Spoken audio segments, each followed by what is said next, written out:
मान्सूनच्या आगमनाची चाहूल लागताच मावळ तालुक्यात शेतकरी कामाला लागले असून भात लागवडीपूर्व तयारीच्या कामांना वेग आला आहे. शेतात नांगरणी, मशागत आणि रोपवाटिकांसाठी जमीन तयार करण्याची लगबग सर्वत्र पाहायला मिळते आहे. यंदा समाधानकारक पावसाची अपेक्षा असल्याने शेतकऱ्यांमध्ये नवचैतन्य निर्माण झालं असून शेतीची प्रत्येक तयारी वेळेत पूर्ण करण्याची लगबग सुरू आहे. तसेच शेतांमध्ये कृषी अवजारांचा वाढलेला वापर, मशागतीची सुरू असलेली कामे आणि आगामी हंगामाबाबत शेतकऱ्यांच्या चेहऱ्यावर दिसणारा आशावाद हे चित्र सध्या मावळात पाहायला मिळत आहे. पावसाच्या प्रतीक्षेत असलेला बळीराजा आता नव्या हंगामाच्या स्वागतासाठी सज्ज झाला असून शेतीच्या कामांमुळे गावागावात उत्साहाचं वातावरण निर्माण झालं आहे. खरीपाच्या पिकाची पूर्वतयारी चालू आहे.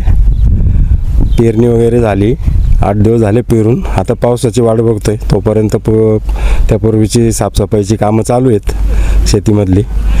आम्ही जिरा कोलम बियाणं पेरतो आणि इंद्रायणी आणि आंबेमोहर सुद्धा असतो. काहींचा खरीपाच्या जमिनीला इंद्रायणी आणि कोलम असतो आणि पानवळी जमीन आहे त्याला आंबेमोहर असतो 57चा.